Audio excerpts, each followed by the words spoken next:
caminhada, mas estou...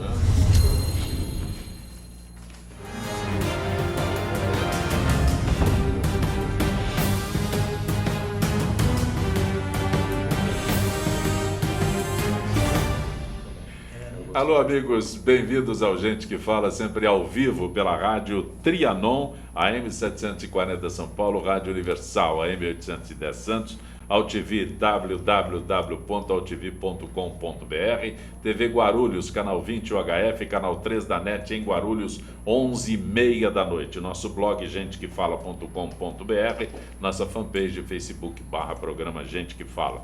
Estão nesta edição de... Aliás, toda quinta-feira é o Gente do MPD que Fala, uma parceria do Gente que Fala com o Ministério Público Democrático, né? Então, toda quinta-feira, gente do MPD que Fala participando desta edição. Conosco, convidados para hoje, o juiz do trabalho aposentado, Dr. Vladimir de Freitas. Prazer tê-lo aqui, Dr. Vladimir. Boa tarde, Zancopé, boa tarde aos colegas de bancada. É sempre uma renovada satisfação estar presente nesse programa, dele participando para poder prestar alguns esclarecimentos na área do direito para a população. São esclarecimentos extremamente importantes de uma população que muitas das vezes não tem o acesso ao judiciário conforme é assegurado pela Constituição. Então a nossa tarefa é exatamente nesse sentido, propiciar algum auxílio e, na medida do nosso possível, encaminhar para uma futura solução desses problemas. De um aposentado para um nativo, juiz de direito, doutor Alexandre Cunha. Que bom tê-lo aqui, doutor Alexandre. É um prazer, Zancopé, também cumprimento todos da mesa, é sempre um prazer. Thaís Jurema Silva, que é advogada, participando conosco. Thaís, prazer tê-la aqui. Prazer é meu, mais uma vez. Eu cumprimento a todos da mesa, que é com grata satisfação que mais uma vez eu venho participar do programa. Ricardo Gamal, que é economista. Gamal, que bom tê-lo aqui. Olá, tudo bem? Boa tarde a todos da mesa, boa tarde ao internauta e ao ouvinte, né? É sempre muito bom estar aqui, discutir todos os problemas do Brasil e do mundo, com todas as alternativas de opiniões. Neste Gente do MPD que Fala, nós temos aqui o doutor Vladimir, já anunciei, doutor Vladimir de Freitas, juiz aposentado, doutor Alexandre Cunha, juiz de direito, a Thaís é advogada e o doutor Gamal é economista. Mas um assunto que está no Congresso agora em discussão é a manutenção do veto da presidente Dilma ao reajuste do Judiciário. Foi decidida na noite desta terça-feira a manutenção do veto da presidente Dilma Rousseff ao reajuste entre 53% e 78% para os servidores do Judiciário. Doutor Alexandre, posso ter doutor Vladimir, doutor Alexandre e também a doutora Thaís, doutor Gamal. O tema é super importante, né? Enfim, trata-se de reajuste dos servidores do Judiciário, mas não é porque eu pertenço ao Judiciário que também sou a favor de qualquer tipo de aumento salarial. Infelizmente, o que a gente vê em âmbito ainda, né, do nosso governo é que falta política séria para o funcionalismo, né? A própria Constituição prevê que anualmente os vencimentos de todo o funcionalismo deveria ser reajustado com o mesmo índice. Se isso acontecesse, muitas dessas pressões que a gente tem de determinadas classes para ter os reajustes, e acaba sendo uma relação de força, né? Uma se sobrepondo à outra, quem tem mais influência, isso já seria bastante menos do que a gente tem hoje. A gente vive um período de crise, né? Eu acho que os percentuais de reajuste que tinham sido sugeridos, né, de fato são muito expressivos e o Congresso tem que debater melhor esses temas. Fiquei feliz, né, como a gente já conversou outras vezes, de ver o Congresso um pouco mais preocupado, né, com uma pauta contra a crise e não só em derrotar o governo, como parecia que a coisa vinha se encaminhando nos últimos tempos. Doutor Vladimir, o senhor é diretamente atingido por isso, na esteira do que o doutor Alexandre se referiu. Não pode parecer mais uma briga mesmo, uma discussão, um veto para que não... Eu acho, viu, Zancopé, que na realidade se utilizou nesse assunto aí um argumento de terror. Esses percentuais que estão postos aí, reajuste entre 53% e 78%, não atingem todo mundo. Por exemplo, na faixa de 78%, se a gente tiver no Judiciário Federal que essa legislação se dirige exatamente ao Judiciário Federal, uma quantidade de 200 servidores que seriam beneficiados, será muito. Tá, então, o grosso mesmo é uma faixa intermediária, que são aqueles funcionários de mesa, aqueles cartorários que ficam encaminhando o processo, que ficam verificando despacho, enfim, são aqueles cartorários que eu sempre costumo dizer que o juiz não funciona se não tiver uma boa secretaria e um bom cartório. E é esse pessoal aí que, na realidade, está sofrendo esse problema. O judiciário, nós juízes federais também, estamos sem aumento há bastante tempo. Quando a gente tem algum aumento, são aquelas quirenas que vêm como se fosse esmola do governo federal para o Judiciário Federal. E o pessoal do quadro de servidores é o pessoal que está sofrendo muito, que há muito tempo não tem um reajuste. Me parece que, no geral, esse reajuste cujo veto foi mantido agora no Congresso, ele conseguiria restabelecer uma realidade de anos atrás, uma realidade salarial de anos atrás. E não é como as coisas são propaladas, 5,3 bilhões no ano que vem. Não é bem assim. Isso aí é escalonado. Isso aí também, na minha ótica, é um argumento de terror, porque eles não falam exatamente qual o percentual desse valor que vai se aplicar em cada orçamento. Aliás, o orçamento nosso é uma verdadeira brincadeira, né? Cada dia a gente acorda com um número. Eu acho que esse veto aí ele não foi bem orientado, foi uma questão mais política, foi um jogo de braço. Eventualmente aí houve talvez até alguma situação, assim, algum frisson, porque não houve um acordo prévio a respeito do assunto, que poderia ter muito bem encaminhado o assunto de uma forma bastante equânime e razoável e teria resolvido esse problema. Ou seja, esse problema a gente vai continuar enfrentando. E de outra parte, a gente tem a questão do quadro de servidores, que é um quadro que, por enquanto, é insuficiente. E concursos, pelo que se está propalando por aí, a gente não vai ter a curto prazo. Então, aqueles cartorários que a gente vê nas mesas do cartório, da secretaria, tudo, não vão aumentar o número. E o que acontece? O jurisdicionado, o advogado que está lá sempre, o jurisdicionado vai sofrer muito, porque o processo dele às vezes está na boca, na mesa do chefe para emitir uma guia de levantamento, um alvará, e aquilo lá são milhares de processos. Então não é um único processo que fica pendente, são muitos, por falta de estrutura. Isso aqui acaba prejudicando a estrutura. Até porque, com relação ao concurso, ano que vem, ano eleitoral, há restrições, né? Com certeza. Doutor Gamal, quando o doutor doutor Vladimir se referiu a o veto, né, a um projeto que daria um impacto de 5,3 bilhões no ano. O senhor que é economista, eu também quero entender esses números que assustam a todos. Olha, claro que tudo isso faz parte do esforço do governo no chamado ajuste fiscal.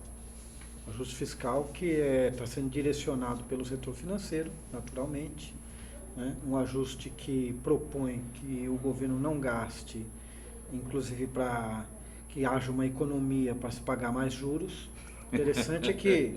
De juros ninguém fala nada. Interessante é que os juros subiram do patamar em um ano, do patamar de 8% para 14%, né? Sendo que cada ponto percentual representa 30 bilhões. Né? Por volta o senhor diz de 8 para 14, então, por volta de 25 quando vai bilhões. para 9 é 25 bilhões, de 9 para 10 mais 25 bilhões. Né? Adicional. Quer dizer, esses são valores de uma grandeza extrema, né? Muito maior do que esses 5 bilhões, né? 5 bilhões que realmente seriam para reforçar a estrutura do judiciário. É preciso cortar, então, para mim, o bom salário para o judiciário, na minha concepção, é uma garantia para o Estado e para o povo, né? Garantia até de independência do judiciário em relação às partes, né? E considero que isso foi deixado de lado. Enquanto isso, os juros subiram e veja só, por volta de 180 bilhões de reais por ano. Essa é uma conta que realmente não há palavras, né? Na grande mídia não se fala muito dessa conta. Isso é o 180 adicional, né? de forma que esse ajuste fiscal é um ajuste simplesmente para que entesoure-se mais recursos para o setor financeiro. É uma conclusão que nós, economistas desenvolvimentistas, não concordamos com esse ajuste fiscal. Achamos que para aumentar a arrecadação é preciso estimular a economia, emular a produção, não é? É preciso que a produtividade das empresas aumente, inclusive para baixar a própria inflação. É uma via totalmente diversa a essa política econômica desastrosa que tem sido feita pelo governo federal, aliás, e não só do PT, como de outros governos também. Isso vem já há 30 anos, né? O Brasil vem sofrendo, não tem infraestrutura necessária, a arrecadação vai cair ao longo do tempo, a inflação vai subir muito por conta de que a produção e a produtividade não estão sendo desenvolvidas. Consideramos, então, que é um desastre realmente essa atual política econômica e eu acho que está esgotada, já está esgotada, tanto que se ouve os boatos semanalmente da saída do ministro, porque realmente não é que a questão não é o ministro, a questão é a política econômica, que não tem solução. A solução não é a pessoa, a troca não vai resolver. A solução é a queda dos juros e urgentemente para o país. Doutora Thaís, a senhora que é presidente do Instituto Brasileiro de Resolução Alternativa de Conflitos, o IBRAC. Eu vou passar para um outro assunto com a senhora, porque em decisão inédita e unânime, os ministros da 4ª turma do Superior Tribunal de Justiça entenderam que o nome do devedor de alimentos pode ser incluído em órgãos de restrição ao crédito, SPC, Serasa. Então, é uma nova... Eu acho que até demorou para sair essa decisão, porque o devedor de alimentos é um devedor mais grave do que qualquer outra dívida, porque você está falando de uma verba alimentar, de uma pessoa da sua família, né? Geralmente, a menos que seja alimentos indenizatórios, mas de um crédito que é prioritário. E essa decisão com relação à restrição no rol de inadimplentes, porque o devedor de alimentos é um inadimplente, né? Acho absurdo o tratamento que vinha sendo dado antes, não considerando o devedor de alimentos como um inadimplente como qualquer outro, né? Doutora Thaís, eu preciso interrompê-la, porque muito se fala de devedor de alimentos. Devedor de alimentos, não é a cesta básica, é alguém que deva a pensão na família, alguma coisa. Estou fazendo a confusão para a senhora me esclarecer. Na verdade, os alimentos, eles também, são fixados. Vladimir, eles são fixados em duas. Por favor. Com base em Entenda dois preceitos. Fala-se muito em alimentos. Não é a cesta básica. É isso que eu quero não é que a cesta básica. Os alimentos, eles são fixados com base na necessidade de quem irá receber e da possibilidade de quem irá pagar.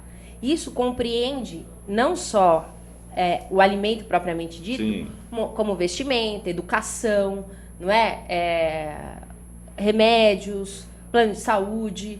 Então, é para que a pessoa tenha condições mínimas de sobrevivência. E, é claro, de acordo com o padrão de vida daquela família. E, óbvio, também, o Código Civil de 2002 deixou bem claro a respeito disso, que os alimentos eles não são devidos exclusivamente dos pais para os filhos, e sim também dos filhos para os pais, né? E de todos aqueles que fazem parte da família, se assim necessitarem, inclusive ex-mulher. Ex-mulher e ex-marido também, né? Então, que hoje em dia tem muita mulher que também sustenta marido, né? Então, é interessante a gente observar que essa restrição, porque muitas vezes as pessoas continuam, tem decreto de prisão, por exemplo, porque o decreto de prisão numa execução de alimentos é exclusivamente em relação às 3 últimas pensões alimentícias, tem decreto de prisão, e a pessoa continua vivendo a vida dela, né, até que um dia seja preso, né? E quando você tem uma restrição financeira, ela não vai ter como, a menos que burle, né, que movimente conta de terceiro, ter essa vida normal que continua tendo, né? Doutor Alexandre. O assunto é bem polêmico, eu só vou voltar um pouquinho à questão do reajuste do judiciário para ficar clara a minha posição, já que eu fiquei quase vencido aqui na mesa. Reajuste com relação à inflação, me parece que é dever do Estado, né? Porque é o poder de compra da moeda. Pelo que foi informado aqui, o Dr. Vladimir disse que, né, olha, parece que é um pouco estapafúrdio, a ideia não é bem assim. O que eu sinto falta é de mais clareza e transparência nesses critérios, que a gente consiga saber efetivamente qual é a política do governo para o funcionalismo. Eu acho que reajuste com relação à inflação sempre tem que ter. O reajuste é índice de inflação, diferente de aumento, que seria algo a mais, que também é legítimo que se pleiteie, mas me falta, pelo menos, né, como integrante do judiciário, funcionário público, essa clareza na política e o que vai ser aplicado. Isso eu acho que ainda falta. Não espere isso do governo nunca, dos políticos a gente tem que esperar e tem que torcer. O operador do direito. Porque reajuste de índice de inflação é dever do governo. Sim. Né? Agora, o aumento, falta clareza, transparência, eu acho que a gente precisa avançar nesse ponto. Com relação ao SPC, tem que ser feito com parcimônia, né? Pelo que eu não conheço a decisão, mas pela notícia, assim, o judiciário pode determinar. Eu acho que tem que depender do caso, né? Essa é uma situação que gera uma restrição muito intensa na vida civil das pessoas. Em alguns casos de devedores contumazes, né? Pessoas que têm condições financeiras e por birra não pagam e aí fogem do mandado de prisão. Eu acho que pode ser uma medida de apoio interessante. Agora, com calma. Doutor Vladimir, Serasa na história agora dessa discussão. Olha, Zancopé, SPC e Serasa, né? olha, Zancopé e caros colegas de bancada, eu acho que na realidade isso aqui que está acontecendo no STJ é apenas um iceberg. É um iceberg que já vem um pouco atrasado. Isso aqui demonstra claramente que esse sistema de devedor de alimentos, no qual cabe a prisão civil por dívida, que é consagrada na Constituição, inclusive em tratados internacionais, tratado de São José da Costa Rica, por exemplo. A gente vê claramente que o judiciário, que a legislação nesse sentido aí, ela perdeu totalmente para o devedor. O devedor, ele escarnece da justiça, escarnece do credor, ele não dá a mínima bola, essas coisas todas. Então, isso daqui eu acho que é apenas um paliativo. Eu vou um pouco mais longe nisso daí. No Judiciário Estadual em São Paulo, já existe uma normativa já de bastante tempo atrás, que muita gente não conhece esse mecanismo, mas é um mecanismo efetivo também, que é o mecanismo do protesto extrajudicial de sentenças judiciais. Qual é o pressuposto aí? Existe uma normativa lá da Corregedoria que estabelece todas as normas. Qual é o pressuposto? O pressuposto é aquele lá, o devedor, ele sabe muito bem. O juiz emite uma ordem em Bacen, uma ordem Renavan, essas coisas todas, e vai dar sempre negativo. Vai dar sempre negativo. Porque existe uma série de erros nessa sistemática que favorecem o devedor. Então, esse sistema de protesto extrajudicial, o judiciário estadual, principalmente, ele é um pouco renitente em aplicar isso daí. É renitente. Porque se preserva ainda muito mais aquela situação do que está prescrito na lei. Ou seja, é uma forma assim mais legalista de atuar a execução, que, na minha ótica, não obstante o CPC e toda a legislação, tem vários artigos que consagram o patrimônio do devedor como responsável pelo débito, tudo. Na realidade, isso daí fica tudo, uma história de carochinha, porque o credor, na hora de receber, ele não consegue receber nada. Fica extremamente difícil. Eu não tenho dados comigo agora, mas com certeza o índice de inadimplência em relação a créditos decorrentes de decisões judiciais é elevado demais. Tá, então, o que acontece? Esse daí a gente vai para o lado do campo, para o campo prático, em que surgiu esse sistema, principalmente no Judiciário Estadual, e a Justiça do Trabalho também está utilizando isso daí. O que acontece? O devedor, ele se sente muito mais coagido quando o nome dele está lá na publicação de intimação de protesto. Ali ele fica coagido, como no caso do SCPC é a mesma coisa. Ele fica coagido, porque diretamente atinge o bolso dele. Como que atinge? O crédito.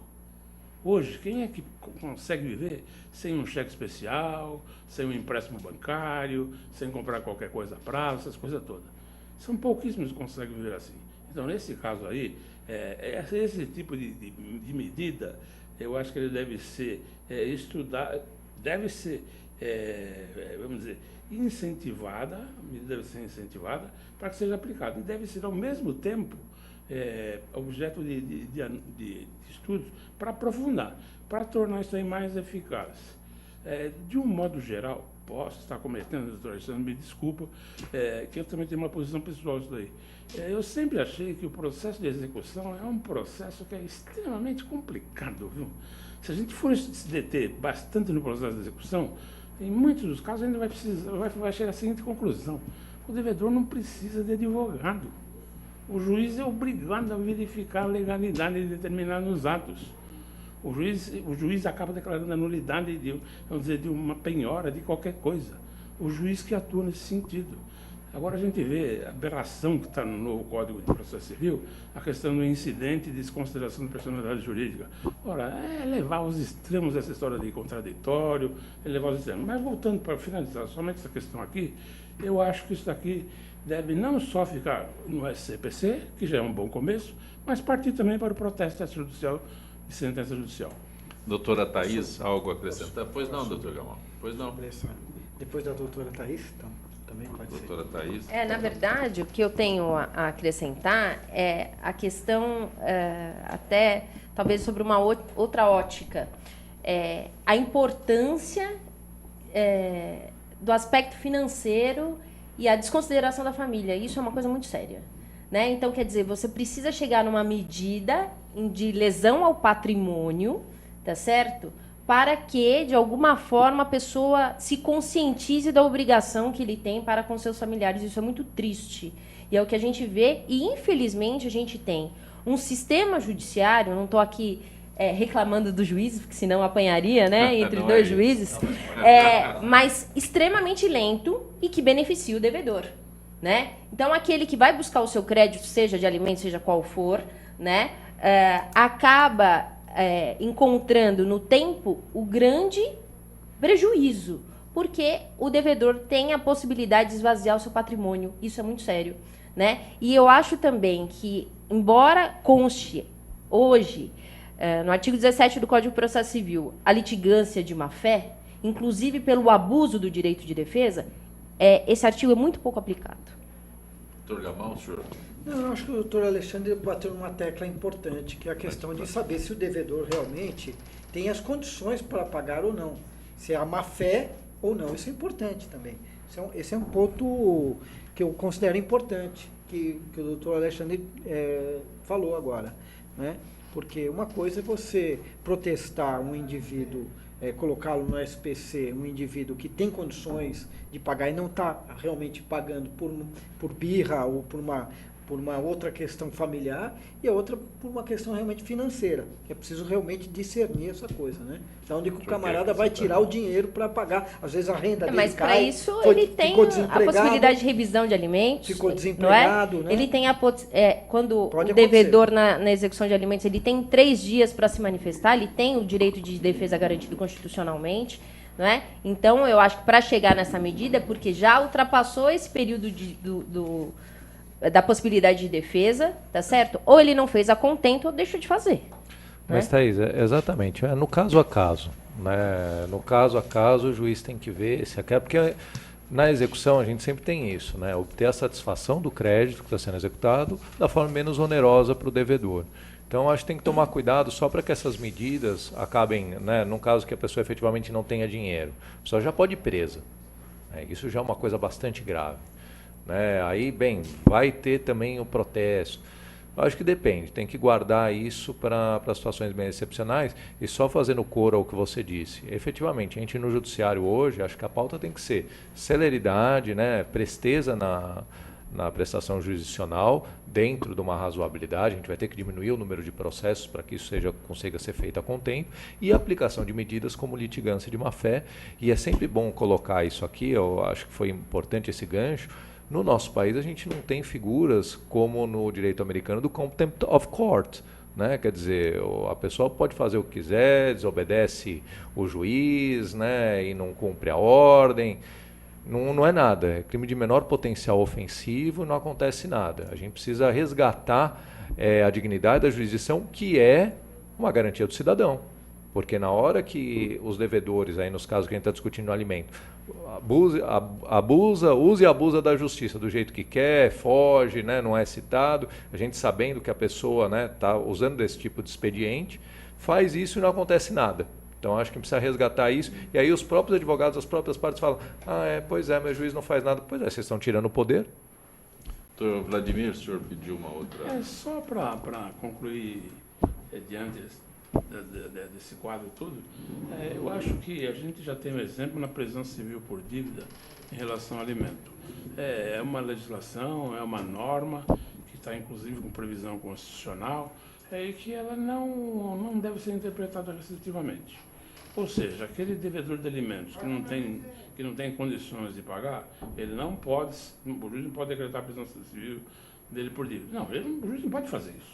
Ele está na lei, certo? Está tipificada a situação, o juiz não pode se eximir de aplicar aquilo que está na lei. Sabe? Então é nesse sentido que eu falo, como o doutor Gamal colocou também, essa questão de ter cautela em relação a quem tem bens e quem não tem bens. Olha, em matéria de execução é um negócio muito complicado você chegar assim, de uma forma dogmática, e falar, tal devedor não tem bens mesmo, eu juro de pé junto. É praticamente impossível. Doutor Gamal, aproveitando a presença do senhor aqui, eu diria que o mundo todo ainda está estarrecido com o que aconteceu em Minas Gerais, mas o Ministério Público Federal, também o Ministério Público Estadual, os dois firmaram um termo de compromisso com a mineradora Samarco para o pagamento de caução socioambiental de 1 bilhão pelo rompimento das barragens cuja lama segue avançando, já está chegando no Espírito Santo. Se avançar um pouco mais, o Estado vai fazer jus ao nome de Espírito, daqui a pouco, do jeito que está acontecendo. E houve multa de 250 milhões, coisas desse tipo. Eu espero que esse recurso chegue rápido às famílias que foram prejudicadas, né? Isso é o mais importante de tudo agora, né? Que é a questão ambiental. A multa claro, de 250 milhões que o governo federal aplicou na Samarco vai para o buraco negro do governo. As famílias não... Multa não é para... Essa é a questão principal agora. As famílias de cidades inteiras foram engolidas pela lama, aí, por conta da mineradora, né? E eu não sei se... Eu realmente não conheço, eu não sei os valores. Quanto custa uma cidade daquela? Ela foi engolida inteira. Será que 1 bilhão dá para tantas cidades? Né? Não sei, eu não sei. Essa conta de onde foi tirada? Na verdade, isso é só para o impacto ambiental, não é ressarcimento para famílias. A questão de você tirar aquelas famílias e dar as mesmas condições para elas que tinham na sua cidade, antiga cidade, eu acho que é a mais urgente de todas. Né? O seu termo antiga cidade é dramático. Porque elas foram engolidas pela lama, se vê de cima, ela foi engolida Sim. inteira pela lama, a cidade. Então, eu acho que isso é urgentíssimo. Né? A dignidade do cidadão em primeiro lugar. Eu pedi a tua análise imediatamente, porque quando se falam em valores elevados assim, 1 bilhão pelo rompimento de barragens, aí Ministério Público Federal e Estadual firma termo de compromisso. Esse termo de compromisso, num valor, peço a tua participação, exatamente, um valor elevado desse, serve para quê? Né? Isso que eu gostaria de entender. Doutor Alexandre. Aqui me chama a atenção dois pontos que são importantes a gente falar. A medida do Ministério Público poder, desde logo, estabelecer um termo de compromisso com alguém que causou esse dano e já disponibilizar esse dinheiro para as famílias, é bom, né? A segunda, se efetivamente, no caso concreto, ficar demonstrado que o valor do dano superou esse valor da caução prestada, aí é uma questão de reparação do dano que me parece que não pode estar esgotada nesse valor aqui que foi, né, arbitrado ali de uma forma rápida. A gente não sabe toda a extensão do prejuízo. Mas o que a doutora Thaís ressaltou, e está aqui no texto, caução socioambiental. Então, o que o doutor Gamal se referiu à indenização das vítimas, das famílias que foram, né, prejudicadas com isso, é outro estágio. Aqui é socioambiental. Não sei, viu? Aí precisaria ver os termos Sim. exatos. Talvez até a notícia aqui não esteja precisa, né? Mas a palavra sócio já me parece, né? Se foi isso mesmo, contemplaria. E eu só vou acrescentar mais um último dado. É importante tomar cuidado para essa empresa não quebrar também, porque aí não tem dinheiro nenhum. Então, você tem que ter um equilíbrio. Aí você tem que tentar ter um equilíbrio, né? Eventualmente até, né, a médio e longo prazo, continuar pagando. Então, isso é importante. E ainda vou falar mais uma última coisa. A importância do cumprimento das regras ambientais, né? Que às vezes também esses processos acabam tendo alguma demora. Lógico, a gente tem que trabalhar para que demorem menos. Mas se também é feito de qualquer jeito, pode ter esses resultados gravíssimos, como o que aconteceu aqui no caso. Inclusive, é bom lembrar que o alarde feito até internacionalmente só foi superado pela crise na França, né? Pelo terrorismo na França. Né?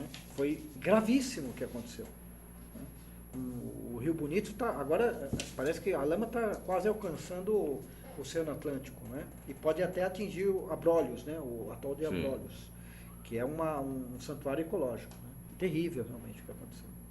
Doutor, pois não, doutor Vladimir. De um lado, efetivamente, acho que todos concordamos com uma coisa, né?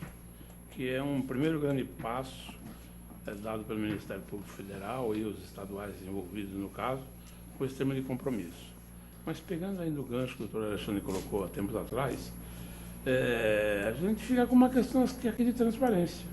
O que está envolvido nisso?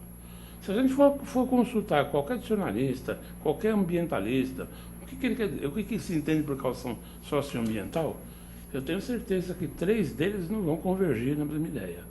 Então a coisa precisa ser mais especificada. A gente já tem histórico passado, lá no Rio de Janeiro, a Baixada Fluminense, que aconteceu há tempos atrás, que foi injetado dinheiro. E o dinheiro, na realidade, acaba não chegando, as obras acabam não acontecendo, as famílias continuam passando penúria, e vai por aí afora, né? Então, o primeiro passo foi dado. Mas a nação precisa saber exatamente essa transparência, para saber o que isso daí envolve. Porque é uma colocação, uma conceituação assim, muito genérica, que serve para muita coisa. Serve para falar, bom, isso aqui não estava incluído, aquilo lá não está incluído, aquilo lá não está incluído. Eu tenho certeza que, dentro desse raciocínio que a gente está desenvolvendo, que o devedor não vai ficar falando que está tudo incluído. É claro que não. E essas penalizações que são impostas aí, eu também não tenho certeza se esse dinheiro reverte para essa situação, essas multas, mas eu precisaria conferir a legislação. Mas eu acho que deve reverter, porque o objetivo é esse, na realidade. Então, precisa ter exatamente mais transparência, que o povo, não só a sociedade em geral, mas especialmente aquelas pessoas que foram atingidos por essa desgraça aí, ou seja, não é uma desgraça, são várias desgraças. Esse pessoal das mineradoras, a gente tem que ter consciência disso. Tá? Não vamos falar também que vai acabar o dinheiro deles, não vamos. Eles exploraram muito aquele ramo todo, poxa. Eles exploraram muito. A Vale quanto já não faturou, já foi o maior faturamento do Brasil, o maior faturamento internacional na questão de minério. Diminuiu agora o seu lucro em virtude da questão chinesa, só mais nada. Tá? Porque no restante é uma empresa que ela tem que arcar com isso aí sim. Mesmo porque quando o empreendedor, o empresário se lança esse tipo de atividade, ele sabe os riscos que ele tem. Tanto é que a Vale não quis assumir diretamente.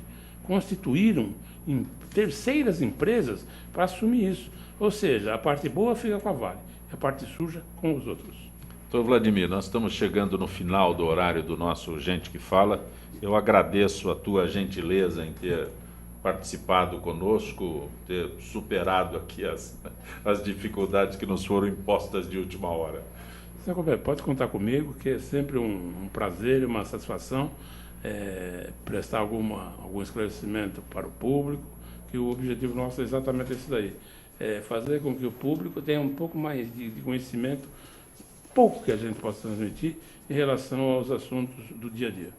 Doutora Thaís Jurema Silva, agradeço da mesma forma a tua gentileza. Eu que agradeço, e só colocando quesinho aí nesse último comentário, que muito se fala da responsabilidade da mineradora, que é óbvio, sem dúvida nenhuma ela tem responsabilidade, mas também deixa de se falar do governo, agente fiscalizador que deixou de fiscalizar a obra, né? E esse impacto todo também tem esse reflexo no governo. Eu agradeço a participação e a oportunidade de estar entre vocês mais uma vez. Doutor Alexandre Cunha, sempre bom tê-lo aqui no nosso Gente que Fala.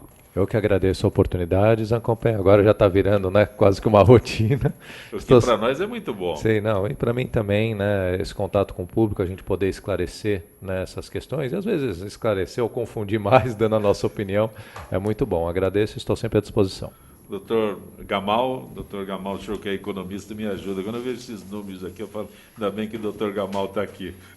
É claro que a gente procura também se inteirar, né? Embora seja, às vezes, um pouco mais complexo do que a gente pensa, né? Mas, de qualquer forma, é uma satisfação enorme estar aqui, né? Com várias visões de país e de mercado, né?